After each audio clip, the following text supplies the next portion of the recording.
नमस्कार, बहुत स्वागत है आप सभी का। आपके साथ मैं पल्लवी रविंद्र सिंह और बुलेटिन की शुरुआत इस वक्त की बड़ी खबर के साथ करेंगे। कांग्रेस अध्यक्ष मल्लिकार्जुन खड़गे के पीएम मोदी को लेकर दिए गए बयान पर विवाद खड़ा हो गया। बीजेपी ने खड़गे के बयान को दुर्भाग्यपूर्ण बताया। अब आपको बताते चले कि पीएम मोदी को लेकर कांग्रेस अध्यक्ष मल्लिकार्जुन खड़गे ने विवादास्पद बयान दिया था। खड़गे ने कहा था कि पीएम मोदी 2047 की बात कर रहे हैं, क्या मोदी तब तक जीवित रहेंगे? माँ गंगा ने उसको बुलाई है और वो बोल रहे हैं कि 47 तक अब 47 का शाश्वत भी रहेंगे अगर क्योंकि कहीं समुंदर में डूबते हैं, कहीं गंगा में डूबते हैं, कभी गुहा में जाते हैं, कभी अकेले तपस्या करते हैं। उस तपस्या का फल अगर उनको मिलने वाला है तो मुझे मालूम नहीं।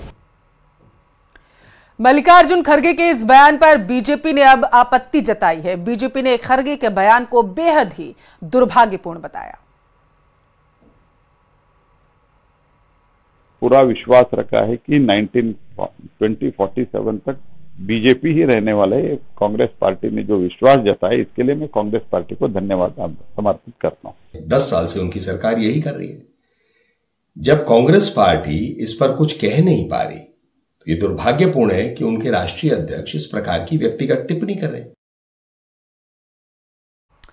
और उधर दिल्ली के सीएम अरविंद केजरीवाल के जेल जाने का सवाल किया गया तो जेपी नड्डा ने न्यूज 18 से बातचीत में कहा कि केजरीवाल को 1 तारीख को दोबारा वापस जाना है। अब इमोशनल होने से काम नहीं चलने वाला। पूरा इंटरव्यू आप देखिए आज रात 8 बजे। अरविंद केजरीवाल ऐसा बार बार क्यों करते हैं कि वो हर चीज का ब्लेम भारतीय जनता पार्टी पर डाल देते हैं? अब वो ये भी कह रहे हैं कि अगर इंडिया अलायंस की सरकार आ गई तो उनको जेल नहीं जाना पड़ेगा। ये सब वोट अपने तरफ खींचने के लिए अपने इज्जत आबरू को दांव में लगा करके किसी भी तरीके से वोट आ जाए, ये इस तरीके से बिहेव कर रहे हैं। पर देखिए, पढ़ा लिखा नेता मूल बात पर बात करता। उन्होंने कभी पढ़े लिखे हैं काफी, तो मैं तो वही बोल रहा हूं ना कि बात क्यों नहीं करते, वो दूसरी तरफ क्यों उसको डाइवर्ट करते? वो इमोशनल कर रहे हैं पब्लिक को। वो कह रहे हैं कि देखिए, तो अब ये 21वीं शताब्दी की जनता ये इमोशनल नहीं होने वाली है। लेकिन वो कहते हैं कि अगर आपको लगता है, क्योंकि कोर्ट ने उनको इंटरिम बेल दी है, क्या आपको आपको लगता है स्पेशल ट्रीटमेंट है ये? निश्चित रूप से। क्यों? हम सुप्रीम कोर्ट की इज्जत करते हैं और सुप्रीम कोर्ट के जजमेंट को हम मानते हैं, लेकिन सिर्फ चुनाव के लिए बाहर निकले हैं। वो 1 तारीख को वापस जाएंगे, इसका मतलब बड़ा स्पष्ट है कि सुप्रीम कोर्ट मानता है कि इनकी जगह वहीं पर है और उन्होंने दिया है तो दिया है। पर एक सवाल मुझे समझ में नहीं आया कि वो किस बिहाफ पे कह रहे हैं कि अगर 4 जून को इंडिया अलायंस जीत गया तो उन्हें जेल नहीं जाना, फिर उनको बेल मिल जाएगी। यानी क्यों वो किसी सरकार से इन्फ्लुएंस होता है? वो उनकी कार्यशैली का तरीका है, ओबे और गेट लॉस्ट। तो वो सोचते हैं कि सत्ता में आते तो हम इनको कहते हमारे डिक्टेट्स मानो, नहीं तो गेट लॉस्ट।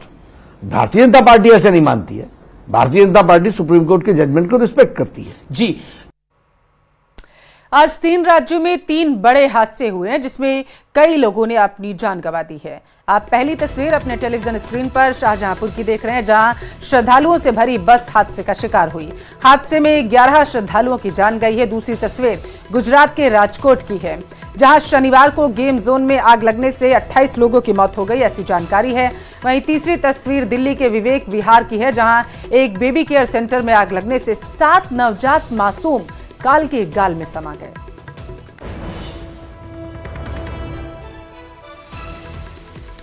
दिल्ली का रुख करेंगे, जहां से बड़ी खबर है। 2 अलग अलग इलाकों में आग लगने की वजह से 7 बच्चों समेत कुल 10 लोगों की जान गई है। विवेक विहार और कृष्णनगर इलाके में आग लगने से बड़ा हादसा हुआ।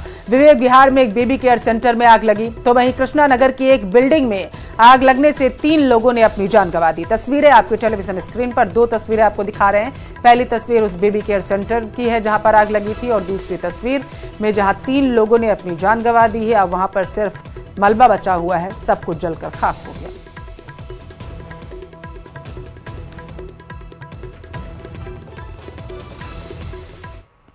गुजरात के राजकोट के टीआरपी गेम जोन में भीषण आग से अब तक 28 लोगों की मौत हो चुकी है। मरने वालों में 10 बच्चे शामिल हैं। पुलिस ने गेमिंग जोन के मालिक और मैनेजर को गिरफ्तार किया। वहीं गुजरात सरकार भी एक्शन में है। आज सुबह गुजरात के मुख्यमंत्री भूपेंद्र पटेल ने हालातों का जायजा लिया और मुख्यमंत्री भूपेंद्र पटेल ने अस्पताल में जाकर घायलों से बात भी की। वहीं सरकार ने अग्निकांड की जांच अपर पुलिस महानिदेशक सुभाष त्रिवेदी की अध्यक्षता में 5 सदस्यीय एसआईटी को सौंपी है। देर रात एसआईटी राजकोट की टीआरपी गेम जोन पहुंची, जहां से अहम सुराग जुटाए गए हैं।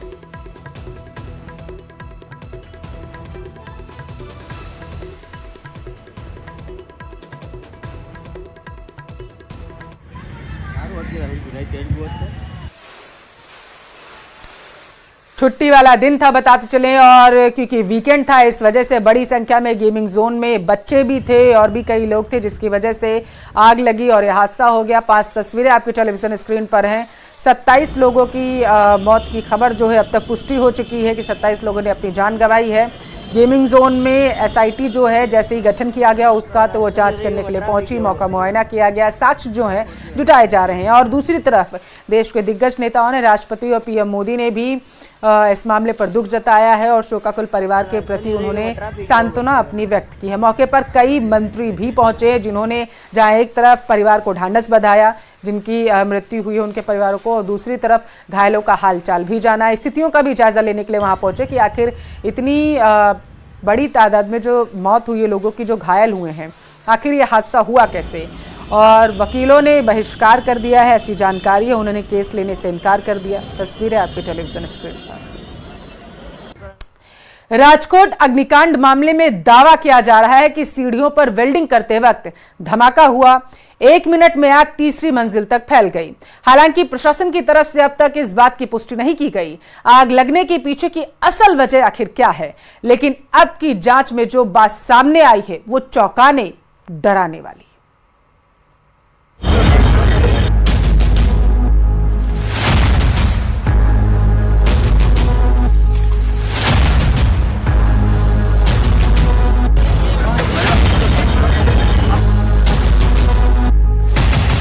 गुजरात के राजकोट में जिस गेमिंग जोन में बच्चे अपने एंटरटेनमेंट के लिए पहुंचे थे, शनिवार की वीकेंड वाली शाम को एंजॉय करने के लिए पहुंचे थे, परिवार के साथ वक्त बिताने के लिए पहुंचे थे, उस गेमिंग जोन में पहले से मौत का सामान मौजूद था। या यूं कहें कि जिस गेमिंग जोन को सबसे सेंसिटिव होना चाहिए था, वहां 2000 से ज्यादा लीटर डीजल का एक स्टॉक एक बड़े खतरे को दावत दे रहा था। इसका नतीजा क्या हुआ वो आपकी आंखों के सामने है।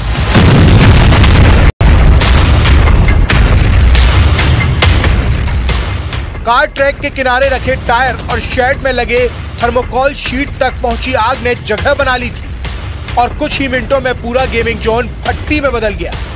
जानकारी के मुताबिक गेमिंग जोन में 1500 से 2000 लीटर डीजल इकट्ठा किया गया था। जनरेटर को चलाने के लिए इस डीजल को गेमिंग जोन परिसर में रखा गया था। गो कार्ट रेसिंग के लिए 1000 से 1500 लीटर पेट्रोल भी यहाँ जमा था। हैरानी वाली बात तो ये है कि गेमिंग जोन में एंट्री और एग्जिट के लिए 6 से 7 फीट का केवल एक ही गेट था और शनिवार को गेमिंग जोन में एंट्री फीस 99 रुपए होने के चलते यहाँ बड़ी संख्या में लोग पहुंचे थे। शुरुआती जांच में पता चला है कि गेमिंग जोन के पास किसी भी तरह का कोई लाइसेंस नहीं था और बिना फायर एनओसी के गेमिंग जोन चलाया जा रहा था।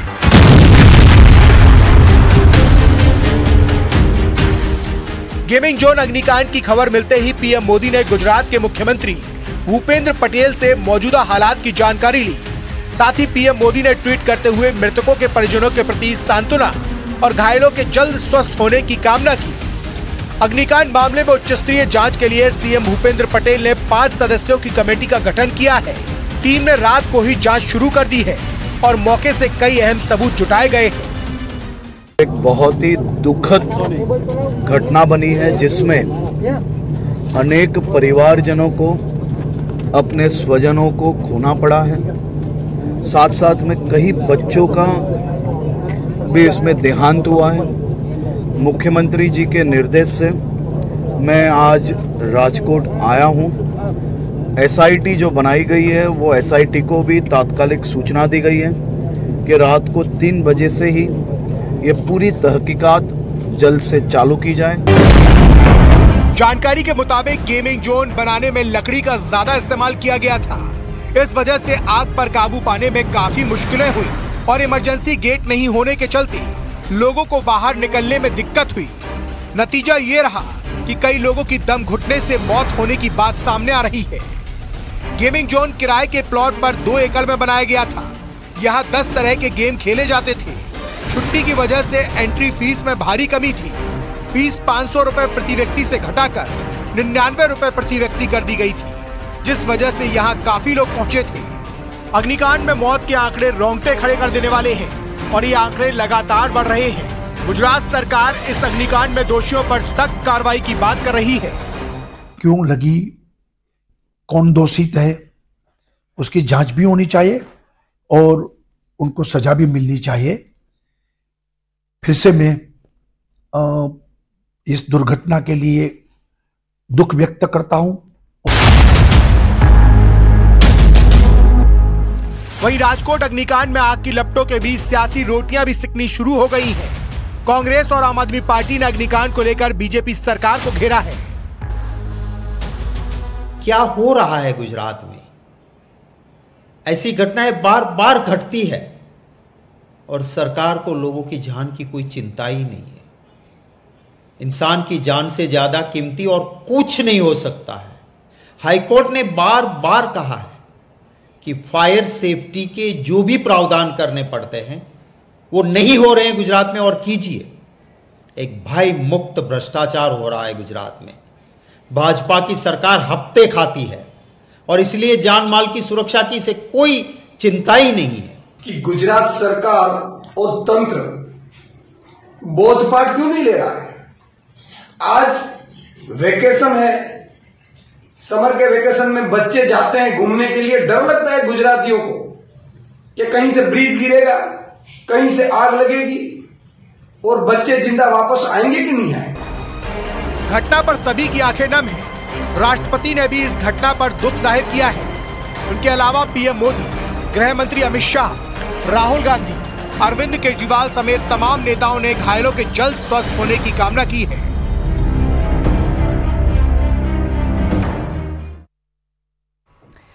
उधर बेबी केयर सेंटर में हादसे की नई तस्वीरें सामने आई, जिसमें लगातार धमाके की आवाजें सुनाई दे रही हैं।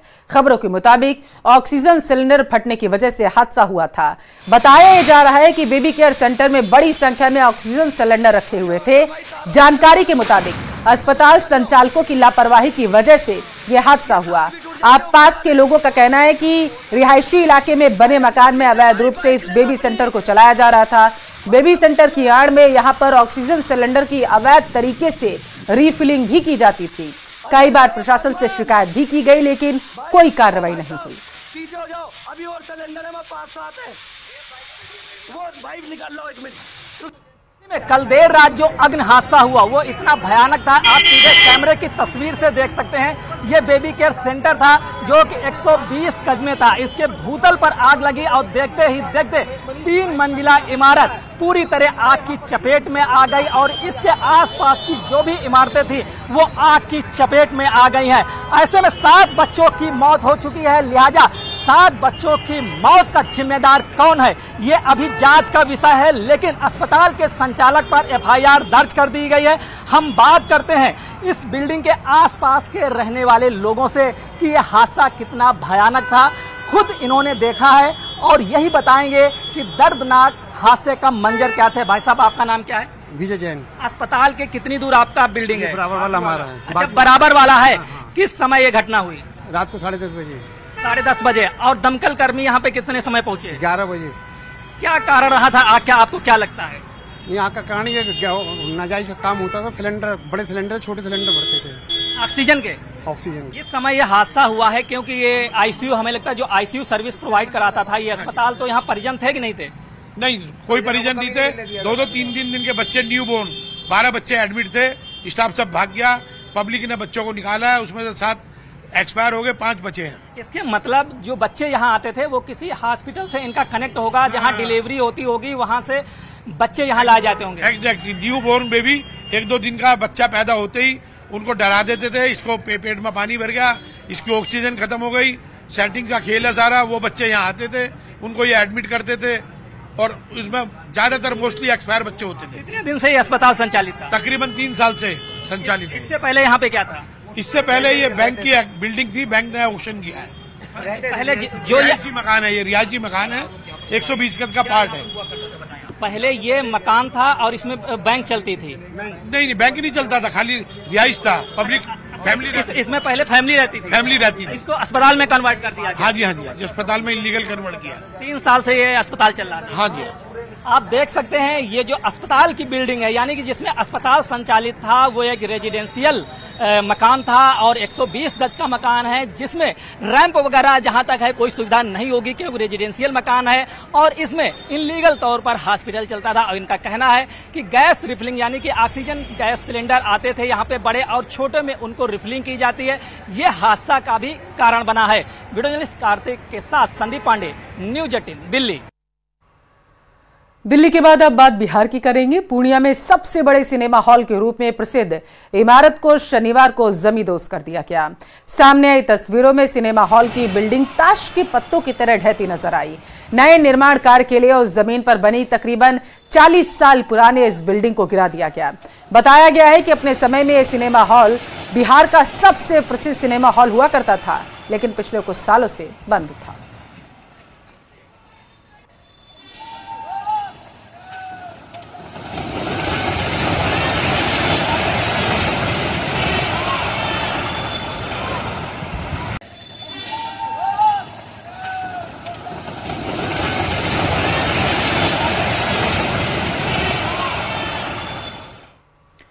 कर्नाटक के दावणगेरे में पुलिस कस्टडी में एक व्यक्ति की मौत का आरोप लगाकर लोगों ने हंगामा किया। थाने का घेराव करने पहुंचे लोगों ने पथराव किया और पुलिस की गाड़ियों में आग भी लगा दी। हालात को काबू करने के लिए पुलिस को लाठीचार्ज करना पड़ा। घटना में 11 पुलिस वाले घायल हुए, ऐसी जानकारी है। तो बीजेपी ने हिंसा का वीडियो शेयर कर कर्नाटक की कानून व्यवस्था पर कई सवाल उठाए।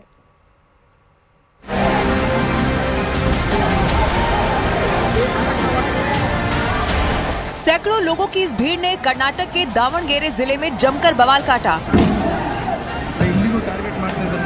करीब 200 लोगों की इस भीड़ ने दावणगेरे जिले के चन्नागिरी थाने में न केवल पथराव किया, बल्कि वहां खड़ी पुलिस की कई गाड़ियों में भी तोड़फोड़ के बाद आग लगा दी। पुलिस कस्टडी में एक आदमी की मौत का आरोप लगाते हुए थाने के बाहर सैकड़ों लोग इकट्ठा हुए और बवाल कर दिया। पुलिस के मुताबिक 24 मई को आदिल नाम के एक आदमी को जुआ खेलने के आरोप में गिरफ्तार किया गया था। पुलिस के मुताबिक थाने में लाने के बाद आदिल की तबीयत बिगड़ गई और कल रात उसकी मौत हो गई। पुलिस कस्टडी में आदिल की मौत की खबर के बाद उसके परिवार के लोगों के साथ सैकड़ों लोगों ने थाना घेर लिया और करीब 200 लोगों की भीड़ ने चन्नागिरी थाने पर पथराव कर दिया, जिसमें 11 पुलिस वाले जख्मी हो गए।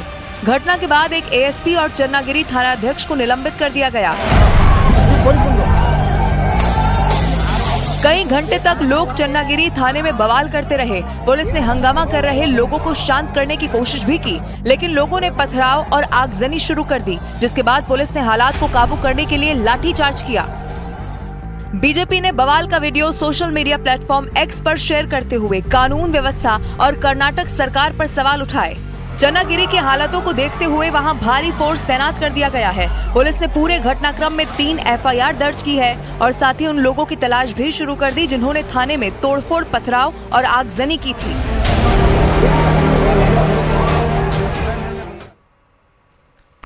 महाराष्ट्र के नासिक ने इनकम टैक्स की बड़ी कार्रवाई की है। बताया जा रहा है कि वहां एक सराफा कारोबारी के ठिकानों से 26 करोड़ रुपए कैश बरामद किया गया। 90 करोड़ की बेनामी संपत्ति के दस्तावेज सीज किए गए।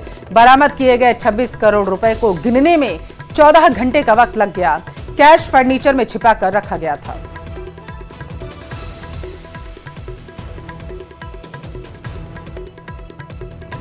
तो महाराष्ट्र के नासिक में बताया जा रहा है कि इनकम टैक्स की टीम ने इस बड़ी कार्रवाई को अंजाम दिया है। 26 करोड़ को कैश जो था वो गिनने के लिए 14 घंटे का अधिकारियों को समय लग गया और इसके साथ ही बताया जा रहा है कि बड़ी मात्रा में अन्य सामान और दस्तावेज भी जब्त किए गए हैं। अब इस पूरे मामले की जांच और तेज की जाएगी। महाराष्ट्र के नासिक में इनकम टैक्स की टीम ने इस कार्रवाई को अंजाम दिया है, जहां पर एक कारोबारी के ठिकाने से 26 करोड़ कैश बरामद किया गया है और इसी के साथ दावा यह किया जा रहा है कि 90 करोड़ की बेनामी संपत्ति के दस्तावेज सीज किए गए हैं।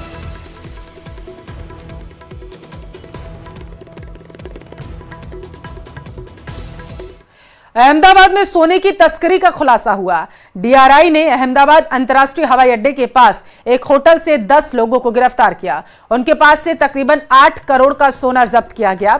अब तक की जांच में पता चला है कि यह सोना दुबई से लाया गया था और इनकी सप्लाई चेन्नई और मुंबई में होनी थी।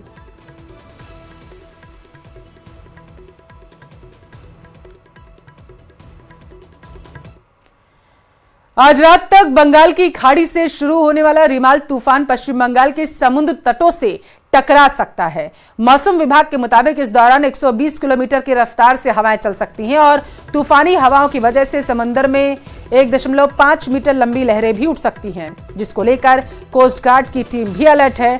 रेस्क्यू टीमों के साथ ही कई जहाजों को भी अलर्ट पर रखा गया है। मौसम विभाग ने कोलकाता, हावड़ा, नादिया और पूर्वी मेदिनीपुर जिलों के लिए ऑरेंज अलर्ट जारी किया। कई जगहों पर उड़ानें रद्द कर दी गईं। मछुआरों को 27 मई तक बंगाल की खाड़ी में नहीं जाने की चेतावनी दी गई।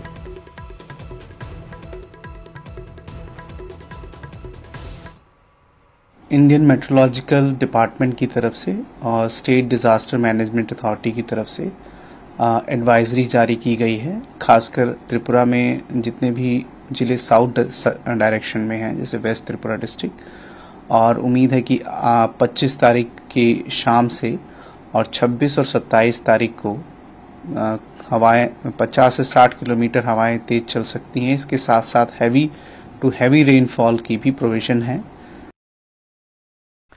केकड़ी से बड़ी खबर है। जयपुर भीलवाड़ा स्टेट हाईवे पर लंबा जाम लगा है। कई किलोमीटर तक वाहनों की लंबी कतारें देखी जा सकती हैं। रोडवेज की 18 बसें बताया जा रहा है कि जाम के झाम में फंसी हुई हैं। भीषण गर्मी की वजह से यात्रियों का बुरा हाल है। सड़क हादसे में राम नारायण मीणा की मौत से आक्रोश जो है वो लोगों में देखा जा रहा। नायकी गांव में आक्रोशित लोगों ने जाम लगा दिया। स्पीड ब्रेकर बनाने की मांग पर अब प्रदर्शनकारी अड़े हुए हैं। कुछ दिन पहले भी सड़क हादसे में युवक की जान चली गई थी, जिसके बाद लोगों में काफी गुस्सा देखा जा रहा है।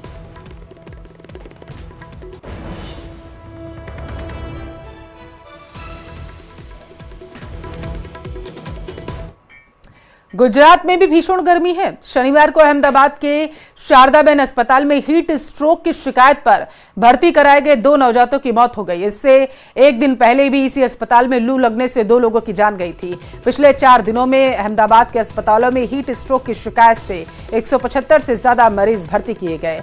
मौसम विभाग के मुताबिक पिछले 3 दिनों से अहमदाबाद गर्मी के रेड अलर्ट पर है, जबकि राज्य के कई जिलों के लिए गर्मी का ऑरेंज अलर्ट जारी किया गया।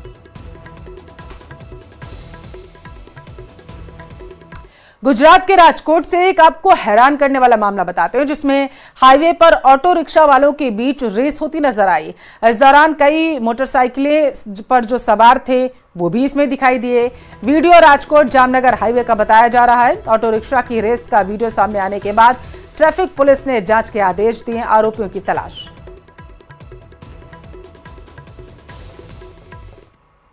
और यहां वक्त एक छोटे से ब्रेक का, आप देखते रहिए न्यूज़ 18।